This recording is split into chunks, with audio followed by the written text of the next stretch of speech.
నమస్కారం. ప్రస్తుతం మనతో పాటు ప్రముఖ జ్యోతిష్యులు, ఆధ్యాత్మికవేత్త కాకునూరు శివకుమార్ శర్మ గారు ఉన్నారు. వారితో మాట్లాడదాం. గురుగారు నమస్కారం అండి. నమస్కారం అమ్మా. ఉగాది అది క్రోధినామ సంవత్సర ఉగాది. ముందుగా మీకు శుభాకాంక్షలు అండి. సుమన్ టీవీ ప్రేక్షకులందరికీ కూడా క్రోధినామ సంవత్సర ఉగాది శుభాకాంక్షలు. ఈ సంవత్సరం అసలు ఎలా ఉండబోతోంది? ముందుగా క్రోధి అంటే అర్థం ఏంటంటే ఒక్కొక్క సంవత్సరం ఒక్కొక్క పేరు ఉంటుంది. అవునమ్మా. ఆ ప్రభావం ఆ సంవత్సరం అంతా కూడా ఉంటుందని చెబుతూ ఉంటారు. క్రోధి అంటే అర్థం ఏంటండి? క్రోధి అంటే మనకి కోపము అనేటువంటి అర్థం ఉంటుంది. కోపం అంటే ఈ సంవత్సరం అంతా కూడా మనం అన్ని రాశుల రీత్యా పరిశీలించినట్లయితే ఈ యొక్క క్రోధంగానే నడుస్తుందని చెప్పవచ్చు. అయితే ముఖ్యంగా ఈ రాశుల వారందరికీ కూడా కొంతమందికి సుఖ దుఃఖాలు, ఇటువంటి కష్ట సుఖాలు ఇవన్నీ కూడా కలగలిసినటువంటి యొక్క ఉగాది పండుగని చాలా ఉన్నంతలో అందరూ కూడా జాగ్రత్తగా నిర్వర్తించుకొని, కోపము అనేటువంటిది మనకి క్రోధి అంటే కోపం కాబట్టి ఈ కోపతాపాలు లేకుండా అందరూ కూడా సస్యశ్యామలంగా ఉండాలి అని చెప్పి ఎవరైనా కూడా మనం చెప్పేదంతా ఇదే కాబట్టి అందరూ కూడా ఈ విధంగా పరమేశ్వరుని ధ్యానించి చక్కగా ఉన్నంతలో సానుకూలంగా ఉండి ఈ యొక్క ఉగాది పర్వదినాన్ని నిర్వర్తించుకోవాల్సిందిగా నా మనవి. ఈ సంవత్సరం ఎలా ఉండబోతుంది? అటు ఆర్థికంగా కావచ్చు, ఆరోగ్య రీత్యా కావచ్చు, దేశకాలమైన పరిస్థితులు బట్టి ఎలా ఉంటుంది? ముందుగా అమ్మ, ఇప్పుడు పంచాంగము అనేటువంటిది అందరూ కూడా విశేషంగా తెలుసుకోదగినటువంటి ఈ యొక్క ప్రాముఖ్యత ఉంది పంచాంగం గురించి. అయితే పంచాంగం అంటే ఏంటి అంటే తిథి, వారము, నక్షత్రము, యోగము, కరణము ఈ యొక్క 5 విభాగాల్ని కలిపి పంచాంగము అనేటువంటి పేరుతో పిలుచుకుంటూ ఉంటారు. అయితే తప్పకుండా తిథి అనంటే మనకి పాడ్యమి మొదలు విధియ తదియల దగ్గర నుంచి అంతా కూడా చతుర్దశి అమావాస్యల దాకా కూడా 15 రోజులు పక్షం అంటారు, దాన్ని తిథులు అంటారు. ఆ యొక్క వారాలు అంటే మనకి తెలిసిందే, ఆదివారం దగ్గర నుంచి శనివారం దాకా లౌకికమైనటువంటి వారాలు ఇవన్నీ కూడా. ఇక యోగ కరణాలు అన్నీ ఉంటాయి అన్నమాట. ఇవి సామాన్యంగా ప్రస్తుతం మనకు అందుబాటులో ఎవరు కూడా ఆచరించడం అవసరం లేదు, ఆచరించట్లేదు కాబట్టి వీటిని గురించి కూడా తెలుసుకున్నట్లయితే అంతా కూడా చాలా సుభిక్షంగా ఉంటుంది. ఈ యోగ కరణాలు కూడా కనుమరుగైపోతాయని చెప్పవచ్చు. వీటిని కూడా సమాంతరంగా అందరూ కూడా తెలుసుకున్నట్లయితే అంతా కూడా పూర్తి శాస్త్ర పరిజ్ఞానం కూడా కొంతలో కొంత అవగాహన వస్తుంది ప్రజలందరికీ అని చెప్పి నా ఉద్దేశం. ఉగాది క్రోధినామ సంవత్సరంలో నవనాయకులు అని ఉంటారు.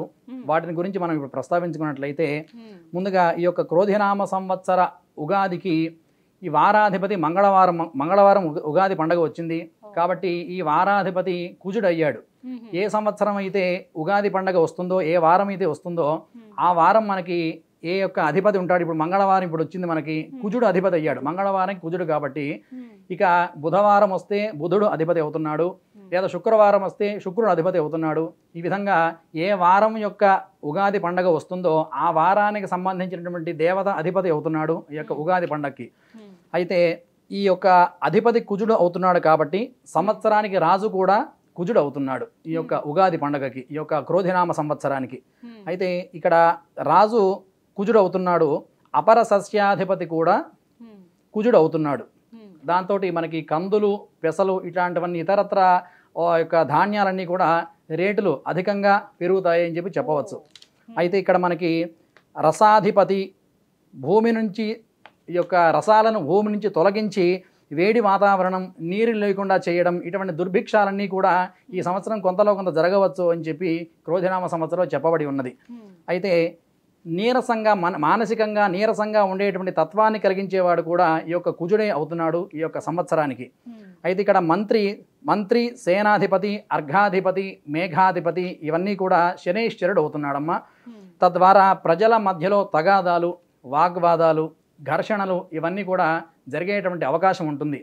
ఇప్పుడు ఎవరైనా మాట్లాడదామని ఎవరి దగ్గరికైనా వెళితే ఈ సంవత్సరాన్ని యొక్క ప్రాముఖ్యత మనకి యొక్క విధానం ఇట్లా ఉంటుంది అని చెప్పి మనం తెలుసుకోవాలి. బాగున్నారా అని చెప్పి ఎవరైనా అడిగామనుకోండి, బాగుండబట్టే కదా ఉంటున్నాం అనేటువంటి ఒక విధానం ఇక్కడ ఏర్పడే అవకాశం ఉంటుందన్నమాట. అయితే ఇక్కడ పూర్వసస్యాధిపతి చంద్రుడు అవుతున్నాడు. ఈ యొక్క చంద్రుడు కావడం చేత గోధుమలు మొదలైనటువంటి ఇతర పంటలు కూడా సస్యశ్యామలంగా పండుతాయి అని చెప్పి చెప్పవచ్చు. ధాన్యాలు కూడా చాలా మనకి సస్యశ్యామలంగా పండుతాయి. రసాధిపతి గురువు అవుతున్నాడు. గురువు గారు చాలా మంచివారు కాబట్టి శనైశ్చరుడు కలిగించేటువంటి చెడును తగ్గించేటువంటి ప్రయత్నం చేస్తాడు బృహస్పతి. ఈ యొక్క పంటలకు కాస్త ఇబ్బందులు కలిగేటువంటి అవకాశం ఉంటుంది సంవత్సరం అంతా కూడా. రైతులు చాలా జాగ్రత్తగా ఉండి ఉన్న దాంట్లో కాస్త వారి అనుభవాన్ని బట్టి పంటలు వేసుకోవడం అనేటువంటిది చేసుకోవాల్సిన అవసరం ఉంది.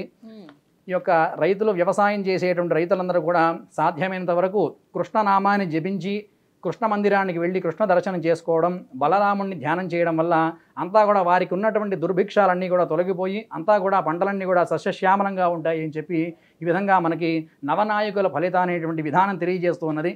గురుగారు, కుజుడు ఈసారి రాజు ఆయనే అని చెప్తున్నారు కదా, ఆ ప్రభావం ఎలా ఉంటుందంటారు?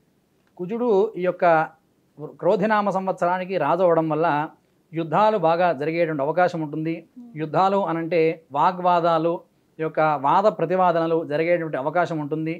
ఇక రాజకీయ నాయకులు కూడా కొంతలో కొంత ఇబ్బంది కలిగే పరిస్థితులు ఏర్పడవచ్చు అని చెప్పి ఈ యొక్క క్రోధినామ సంవత్సరం విశేషాలు చెబుతూ ఉన్నాయి. ఇక జనాలందరికీ కూడా ప్రజలందరి ఆరోగ్య రీత్యా చూస్తే ఆరోగ్యం కొంత జాగ్రత్తగా చూసిన అవసరం ఎంతైనా కూడా ఉంది.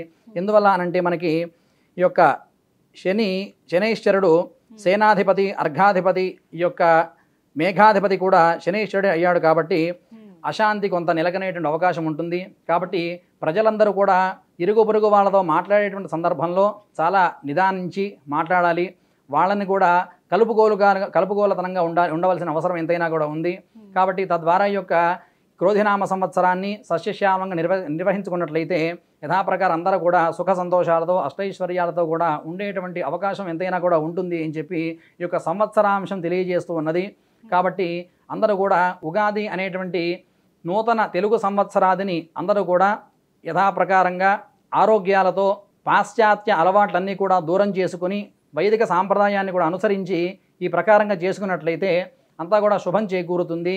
అన్ని గ్రహాలు కూడా వ్యతిరేక స్థానంలో ఉన్నటువంటి గ్రహాలన్నీ కూడా మీకు అనుకూల స్థానంగా మారేటువంటి అవకాశం ఎంతైనా కూడా ఉంటుంది.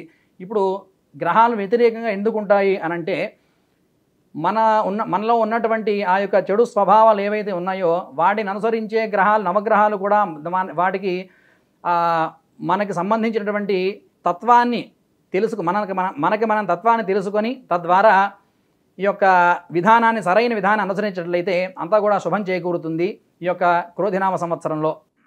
చాలా చక్కగా వివరించారు గురువుగారు. ధన్యవాదాలండి. నమస్కారం.